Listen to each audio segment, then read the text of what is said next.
On ne peut pas parler de la visitation sans que on puisse demander aux uns aux autres de connaître le temps de la visitation. Jamais de nous, d'une manière ou d'une autre, dans la vie, a eu un temps. Et quand Dieu te visite, il peut le faire à travers les anges, il peut le faire à travers le rappel de prophétie par la bouche des hommes de Dieu. Il peut aussi le faire par des songes. Amen. Amen. Mais sache que quand Dieu visite quelqu'un, c'est soit pour rappeler une prophétie, soit pour accorder une mission à la personne, soit pour apporter un miracle. Alléluia. Amen. J'aimerais qu'on prenne Luc 19, verset 44.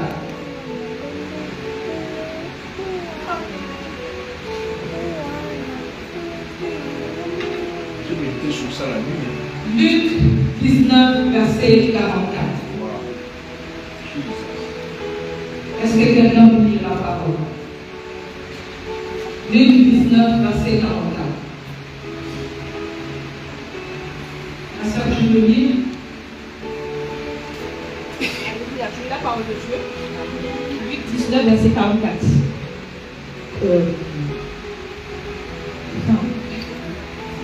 Alors, ils te détruiront, toi et tes enfants au milieu de toi, et ils ne laisseront pas en toi pierre sur pierre, parce que tu n'as pas connu le temps où tu as été visité. Est-ce que je peux répondre plus calmement en insistant sur chaque mot? Ils te détruiront, toi et tes enfants, au milieu de toi. Oui. Et ils ne laisseront pas en toi pierre sur pierre, parce que tu n'as pas connu le temps où tu as été visité. Parce que tu n'as pas connu le temps où tu as été visité. Il y a des gens qui ont été visités par Dieu, mais tellement qu'ils sont, est-ce qu'on peut s'asseoir?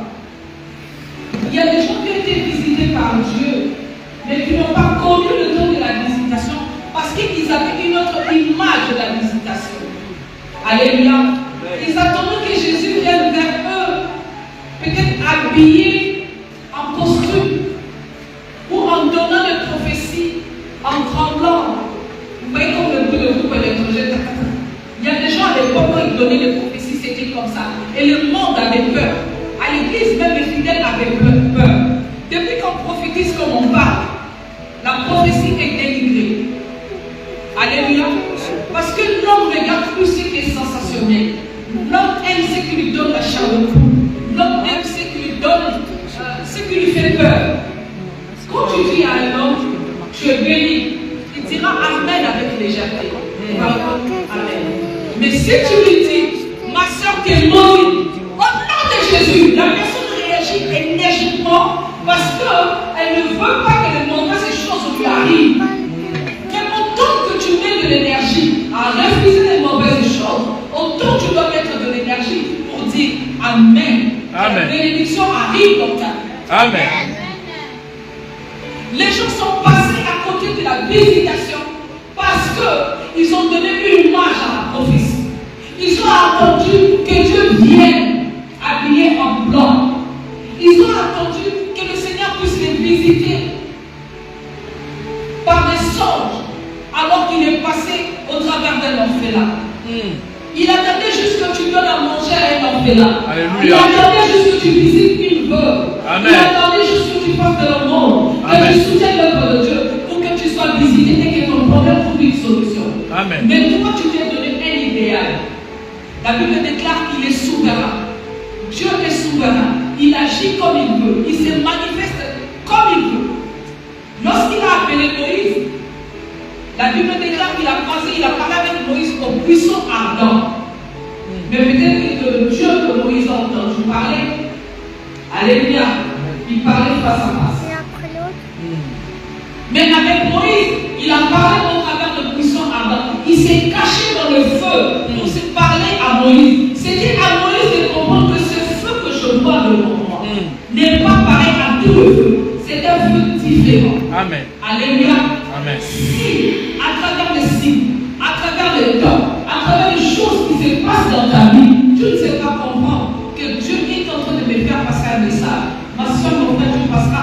visiter.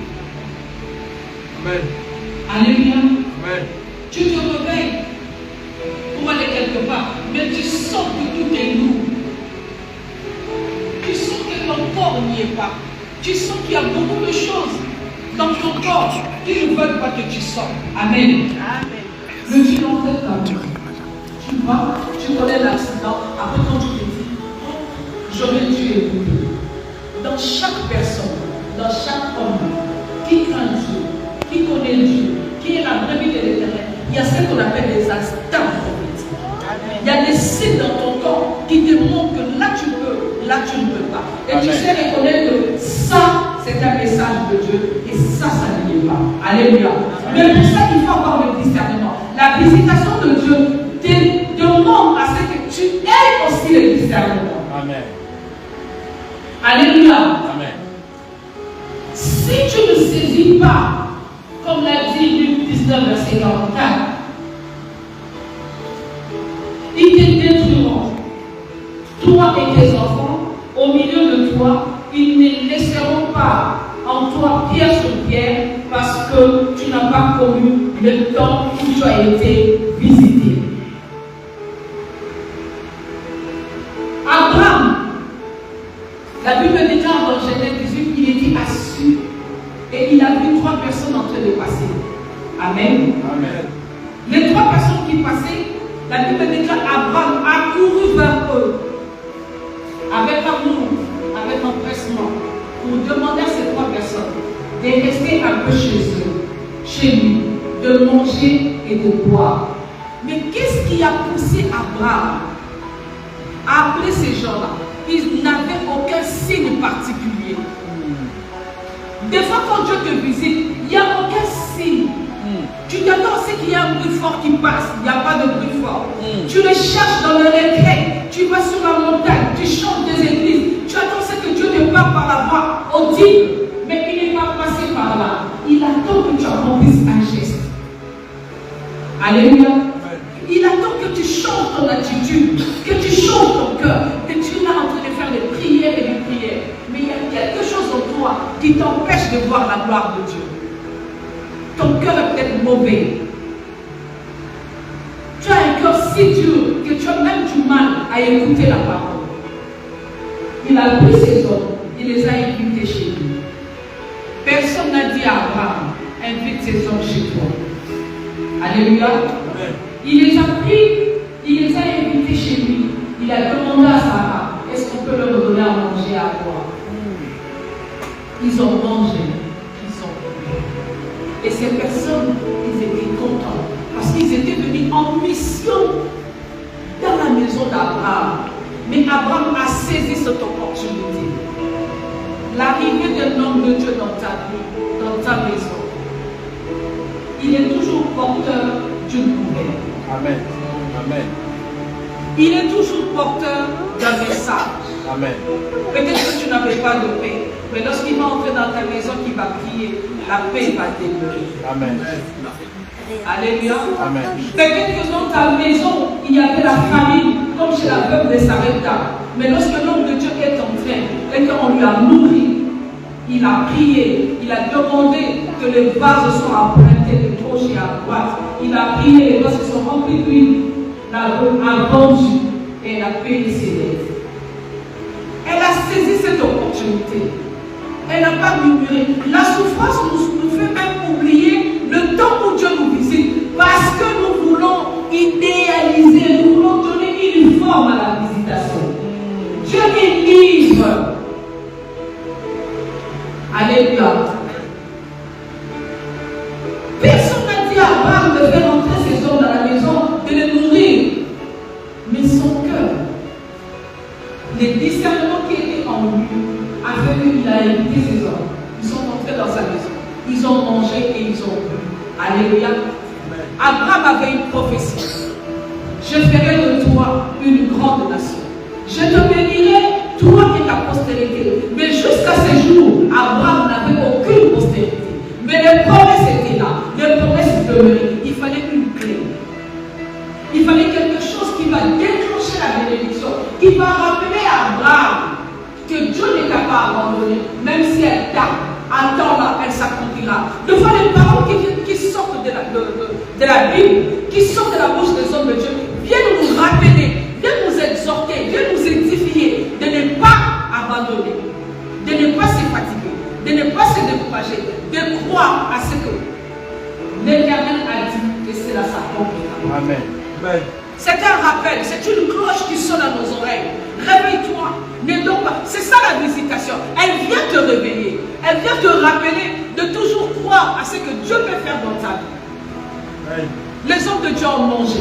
Ils ont prophétisé sur Abraham. Ils ont dit à Abraham, l'année prochaine, nous reviendrons à la même époque. Et Sarah aura un enfant. Alléluia. Amen. Mais s'ils étaient passés, si Abraham n'avait pas saisi l'opportunité d'héberger, de donner à manger à ces hommes de Dieu, alléluia, est-ce que cette parole s'est ressentie? Rare la prostituée, elle n'est pas chrétienne, elle n'a pas de prophétie, elle n'a pas reçu des visions, elle n'a pas été en contact avec les hommes de Dieu, elle était dans sa prostitution, mais il y a une croix dans son cœur. Pour sauver les hommes de Dieu du danger, elle les a hébergés.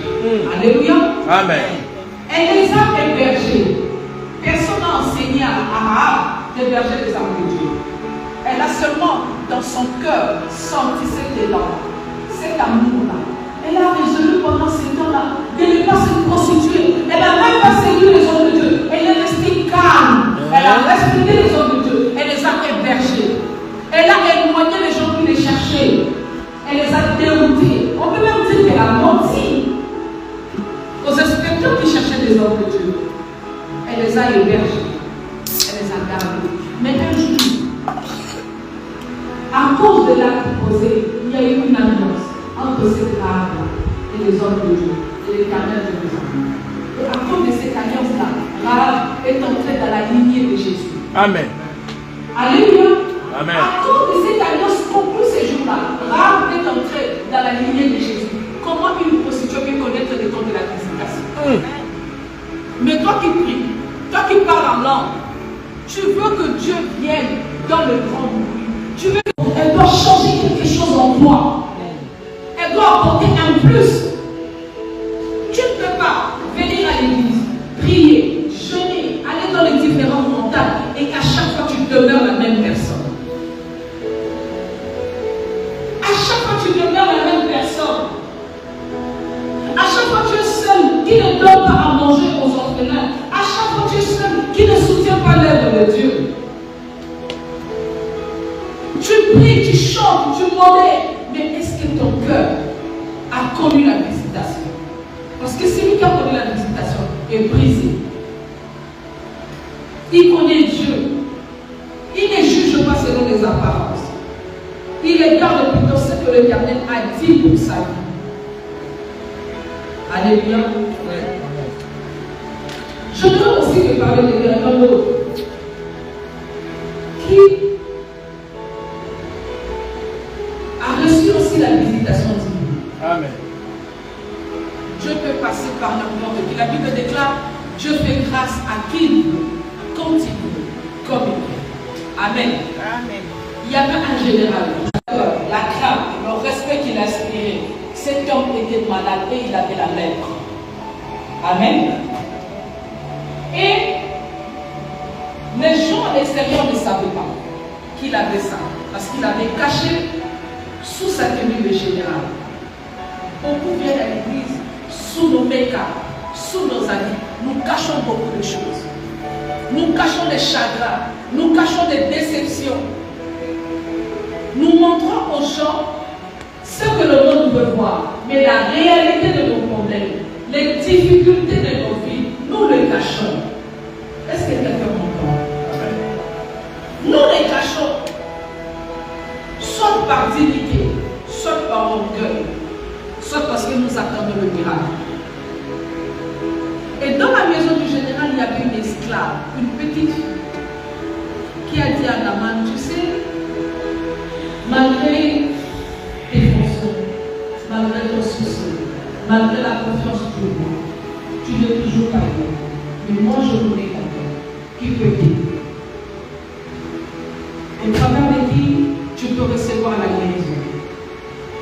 Il doit parler de son prophète. Si tu pars chez nous, il y a un prophète qui parle de la part de l'Éternel. Amen. Il y a deux personnes dans la vie. Il y a ceux qui saisissent l'opportunité, mais qui n'obéissent pas. Et il y a d'autres qui saisissent l'opportunité et qui obéissent à la voix de l'Éternel. Naaman a saisi cette opportunité. Il s'est même déplacé jusque chez le prophète. Il arrive. Il pensait que le prophète allait lui faire l'onction d'huile. Il pensait que le prophète allait prier pour lui. Le prophète le voit lui dire, va te jeter dans le feu, c'est tout. Amen.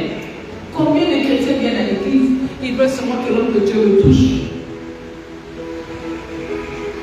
Il a prophétisé pour tout le monde, mais moi il ne m'a pas vu. C'est quel genre d'église? Il choisit les gens pour le prophétie. Non. Peut-être que Dieu ne t'a pas parlé à travers la prophétie, mais est-ce que dans la parole Dieu ne t'a pas parlé? Est-ce que pendant l'adoration tu n'as pas été en contact avec Dieu? Est-ce que pendant les offrandes tu es sûr que ton offrande Dieu ne l'a pas agréée? Parce que si Dieu agrée ton offrande, il ouvre les églises du ciel pour toi. Amen. Donc chaque partie, chaque moment de l'église a une importance et est un moment de visitation. Mais n'imitez pas seulement Dieu à parler pendant la prophétie. Il arrive devant l'homme de Dieu. Donc Dieu lui dit, va te jeter dans le feu. Il se regarde. C'est à ce moment-là que ces titres apparaissent. Quand il a quitté son pays pour venir chercher l'homme de Dieu, il n'y avait pas de titre. Là, il était dans l'humilité. Mais quand il arrive au point, il dit, va te jeter dans le feu. Il sort tous ces titres. Moi, général. Moi, en fonction. Moi. Allez me jeter dans le feu. Moi, je savais que si tu viens, tu vas prier pour moi. Et cette maladie va partir. Non. Saisir l'opportunité et obéir à la voix de Dieu. Amen. Alléluia. Nous écoutons la parole, mais peu obéissent à la voix de l'Éternel. Même dans Deutéronome, il est écrit, celui qui obéit à la voix de Dieu. Voici les bénédictions qui seront son partage. Amen. Sans l'obéissance, tu n'avanceras pas. Amen. Amen. Sans l'obéissance, tu ne vas pas progresser. Il a résisté. Il n'y a pas eu de miracle. Si l'Éternel te dit une chose, tant que tu résistes, c'est toi qui bloques le miracle. Plus tu résistes à la voix de Dieu, plus ta bénédiction va te créer, plus ton miracle viendra après. En regard. Et la Bible dit dans Luc 19, 44, ils te détruiront toi et tes enfants. Alléluia. Plus tu résistes, plus la destruction vient, plus le malheur arrive. Mais le jour où tu t'élèves pour obéir, le Seigneur s'élève aussi pour agir dans ta vie. Je marche avec l'obéissance. Amen. Saisis l'opportunité. Va à l'église, tu viens à l'église. Mais est-ce que tu mets en pratique ce qui est enseigné à l'église? Alléluia. Amen. Est-ce que tu mets en pratique la parole de Dieu? Ou pour toi l'église c'est une formalité? Ou pour toi l'église c'est parce que le dimanche tu t'ennuies, tu travailles tous les jours, tu aimerais le dimanche être occupé, ton cerveau ne peut pas rester tranquille, tu viens à l'église. Chaque fois que tu viens de pied à l'église, dis-toi, c'est une opportunité, c'est un moment favorable que l'Éternel te donne pour que tu entres en contact avec lui. Amen. Pour que le Seigneur te parle et qu'il fasse quelque chose de plus. C'est que Dieu n'avait pas fait le dimanche passé, il peut le faire aujourd'hui. Amen. C'est une opportunité. Ceux qui sont dans les hôpitaux n'ont pas ça. Ceux qui sont dans les prisons cherchent à ce moment quelqu'un qui peut lui parler de la part de Dieu. Ils cherchent cette ambiance-là de louange, d'adoration, où le Saint-Esprit descend, où il y a l'atmosphère de l'Esprit. Mais ils n'ont pas ça. Mais toi, l'Éternel t'a accordé. Regarde ton nom. Tu fous au pied la grâce. Est-ce qu'on peut s'y faire? J'aimerais qu'en peu de temps, en peu de mots, que tu saches reconnaître le temps de l'excitation. Ne focalise pas ton attention en disant quel a été. Moïse a été visité par le buisson ardent. Mais lorsque Jésus a posé les disciples, il les a appelés. Alléluia. Il y en a qui péchaient, à qui Jésus a dit abandonne ton filet de poisson, suis-moi. Et ils ont suivi Jésus. Ruth a connu le Dieu de Naomi après les épreuves.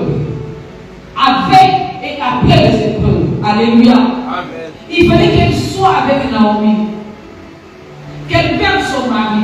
Qu'elle perde son beau-père. Qu'elle voie aussi Naomi perdre les êtres chers. Mais la différence entre Naomi et Ruth, c'est que Naomi avait un Dieu. Alléluia. La certitude qu'on a un Dieu malgré les épreuves, on s'en sort toujours. Comme Jean a dit, mon rédempteur s'est levé avec elle. Malgré les combats, malgré les attaques, quand on a Dieu, la certitude de la victoire, tu dois l'avoir. Personne ne peut te l'enlever. Même si tu vois ta peau est détruite, même si tu sens que la mort approche. Il y a quelqu'un dans la Bible qu'on a mené au funérailles, qu'on a mené au cimetière, le fils de Naïm. Alléluia. La Bible dit qu'il était déjà dans un cercueil, dans un cortège. Tu sais qu'on est déjà dans un cercueil vers le cimetière, c'est-à-dire l'enterrement est inévitable. Amen. L'enterrement est inévitable. Toutes les possibilités sont réunies, toutes les choses sont réunies pour que tu sois enterré. Le cercueil, le cortège funéraire, les gens en train de pleurer. Et ceux qui aiment toujours compatir, consoler. Ah, maman, elle a perdu son mari, mais là c'est son fils, maman. Mais entre-temps, personne n'a arrêté le cortège. Personne n'a parlé à cette femme de Jésus. Et comme par hasard, Jésus passait par là. Il a regardé la femme qui avait perdu un homme, son mari. La femme qui a perdu son fils. Il a stoppé le cortège. La Bible dit qu'il a touché le cercueil, il a pris. Et l'enfant est venu à la vie. Regarde-moi ça. Au moment où tout était déjà réuni, le désespoir était installé. C'était déjà consommé que l'enfant va au cimetière. On a déjà creusé la tombe. La pierre tombale est là. Tout est réuni pour mettre la fin. Tu sais qu'on peut tout réunir dans ta vie pour proclamer la fin. Mais tant que Jésus n'a pas dit le dernier mot, la fin ne sera pas proclamée. Avec Jésus, il y a toujours un renouvellement. Avec Jésus, il y a toujours un recommencement. Et ce jour-là, le monde savait que c'était la fin. Parce qu'à la mort, il n'est pas ressuscité. Alléluia. Pendant qu'il était malade, il n'était pas guéri. Mais on l'a déjà vu dans le cercueil. On est à quelques mètres du cimetière. On nous attend là-bas pour l'enterrer. Mais c'est à ce moment-là que Jésus apparaît. Jésus peut apparaître à la dernière minute. Toute dernière seconde. Et changer les données.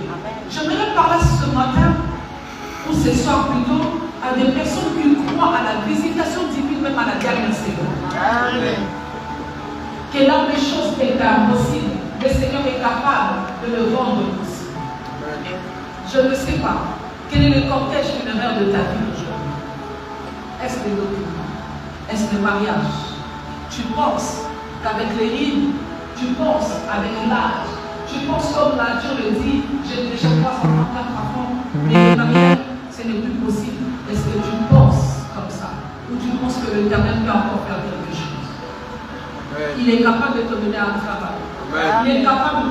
Dieu a élevé Joseph dans une terre étrangère. Au milieu de l'hostilité. Dans un pays où il ne partageait même pas le même Dieu que Joseph. Mais Dieu l'a élevé. Pourquoi ils ont baptisé l'Égypte, les secondes de Pharaon, les secondes de l'occultisme, les secondes de ça? Joseph ne peut pas être élevé. Mais Dieu l'a élevé. Amen. Quand Dieu décide de faire quelque chose, il le fait. Peu importe l'endroit, peu importe le milieu, même au milieu des occultistes, Dieu est capable de t'élever parce qu'il connaît, il te connaît, il sait que tu vas garder ton alliance. Garantis seulement à Dieu que tu ne perdras pas ton alliance. Garantis seulement à Dieu que tu resteras tel que tu es. Il était sûr de Joseph. Si tu n'es pas compromis avec la femme de Potiphar, donc ce n'est pas Pharaon, ce n'est pas le roi qui va changer la religion de Joseph. Alléluia. Amen. Alléluia. Amen.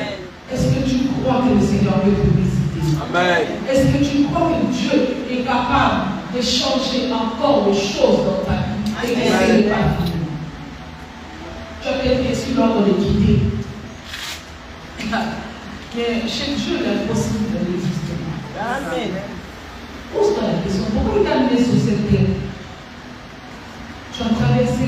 triangle bleu. Tu as traversé des nations pour arriver ici. Est-ce que c'est pour pécher? Est-ce que c'est pour mourir? Israël a murmuré pendant le désert. On est calme, Égypte. Est-ce que tu nous as amenés ici pour que la chaleur nous tue? Pour que la famine nous tue? Avance. Alléluia. Amen. La victoire est pour ceux qui sont déterminés qui ont la foi. Amen. Qui en dehors de tout, tu ne peux pas lâcher. Ajoute encore une dose, une dimension dans ta foi. Vois là où le monde ne peut pas voir. Ne vois jamais des limites. Ne vois jamais les obstacles devant toi. Tu le vois, tu pries et tu surmontes ces obstacles-là. Parce que c'est ce qui va constituer ton parcours, c'est ce qui va constituer ton histoire. C'est ça ta relation avec Dieu. Chacun de nous a des choses pour surmonter et chacun de nous a une histoire avec Dieu. Amen. Et Dieu attend de toi un témoignage. Comment tu peux témoigner si tu n'as pas connu l'impossible? Comment tu peux témoigner si tu n'es pas passé par des épreuves? Comment tu peux témoigner si tu n'as pas été visité par Dieu? Élève tes mains.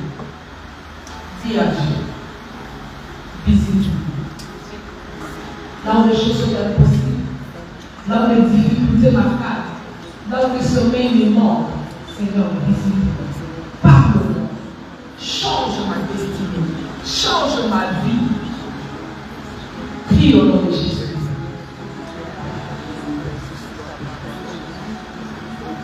Demande à Dieu de te visiter.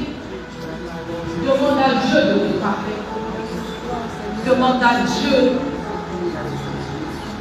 que sa fidélité t'accompagne. Que la fidélité de Dieu t'accompagne. Et que la main de l'Éternel soit sur toi.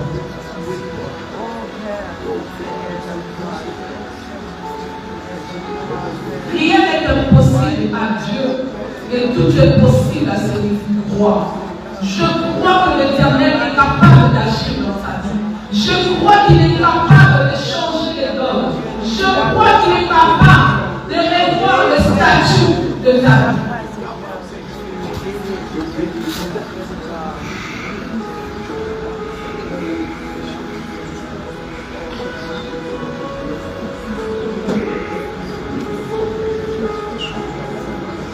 Dis à Dieu, Seigneur, que le ciel reste ouvert pour ma vie. Puis, dis à Dieu, Seigneur, que le ciel reste ouvert. Que je sois arrosé et que ma vie change.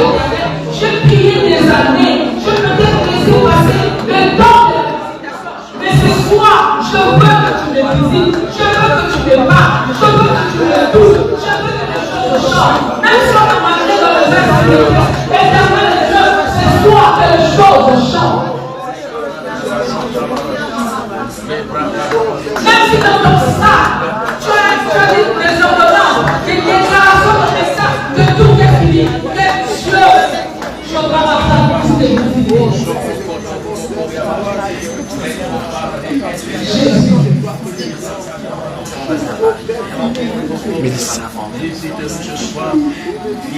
Que Dieu puisse te visiter.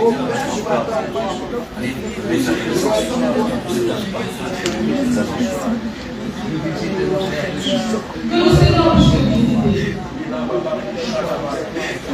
Ne crois pas à ça. Dis-lui, Seigneur, même si je vois le noir, je sais que toi tu es la lumière. Même si sur le sentier dans lequel je marche, je ne vois pas d'issue, mais toi tu es le chemin. Je sais qu'au bout du tunnel, il y a une lumière. Tu marches avec moi. Ce n'est pas la prison qui va empêcher les promesses de Joseph de s'accomplir. Ce n'est pas la femme de Potiphar qui va empêcher les promesses que Dieu a données à Joseph de s'accomplir. Aucun obstacle, aucune chose ne peut empêcher la main de l'Éternel de te visiter et d'accomplir ce qu'il a promis de toi. Même pas les documents. N'as-tu jamais vu un sans-papier à qui on a accordé le travail? À qui, à cause du talent, des actes posés, on lui donne la nationalité? Tout est possible. La guérison est possible. L'élévation est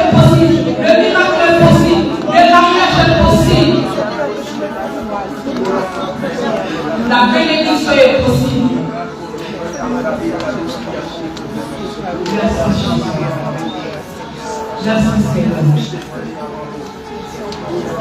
Seigneur, je remercie encore pour tes sentiments.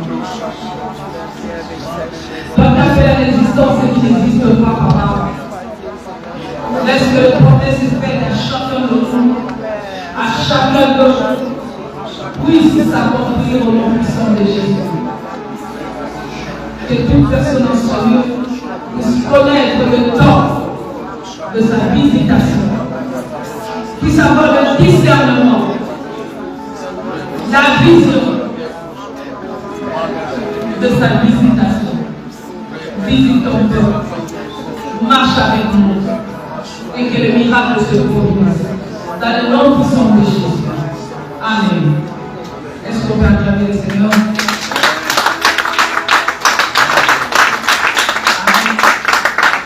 Soyez bénis au nom de Jésus. Que l'Éternel vous bénisse.